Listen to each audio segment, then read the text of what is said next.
Hi, thanks for checking out my review for this action camera here.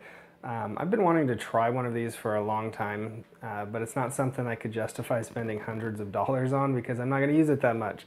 So I didn't want to buy the GoPro, but I did want something especially waterproof so that I can use it when I'm snorkeling and to film my kid underwater. So I wanted something a little more reasonably priced, and this seemed to fit the bill. It claims 1080p. I'll run you through some of the settings here in a second so you can see.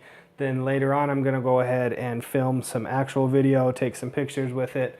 I'll put it all up onto YouTube because Amazon actually makes us downscale our video reviews, and so you wouldn't really get a good idea of what quality this films in. So I'll either put a link to it if I can. Sometimes Amazon's funny with their linking to outside web pages.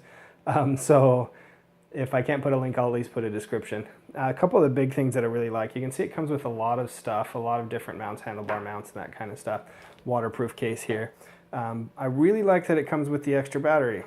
And I didn't know it did that. I was thinking I needed to try to track down another battery, and I found it in the case. So it came with an extra battery, but this is the best thing about this whole camera is this little wireless remote. So this can go on your wrist. It's waterproof as well.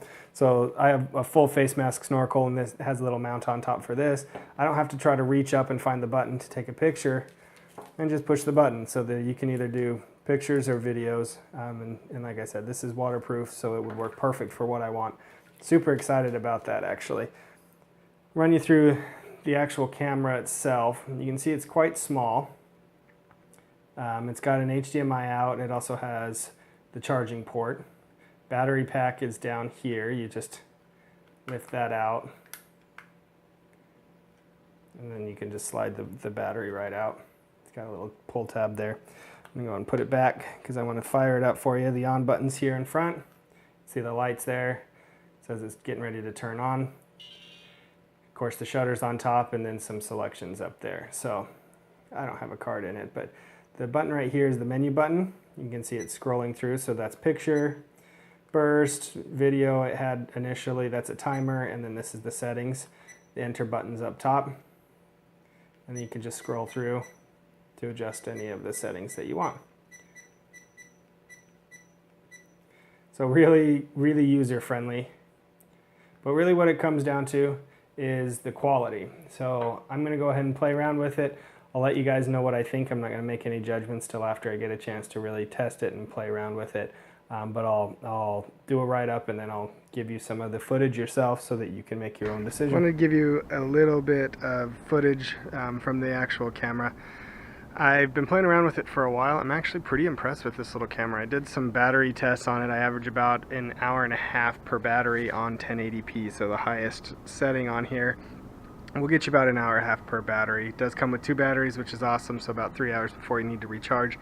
The other thing that's really good about this camera, you can actually recharge it while you're filming. So if you're riding in the car or someplace that has some power, you can plug it in and you're good to go. So this is just a little bit of the quality here. I'm gonna, like I said, upload this to YouTube as well. I'm happy with it. I'm not 100% convinced that it's full true 1080. I think that it might be interpolated a little bit. Nevertheless, still very good quality. So we'll go here from very sunny to very shady and see how it does there. So that's pretty good. That's actually a pretty good transition. A little easier transition out of shade into the sun. So all in all, for the price, I really don't think that you're going to beat this little camera. Super happy with it, and it gets 5 stars from me.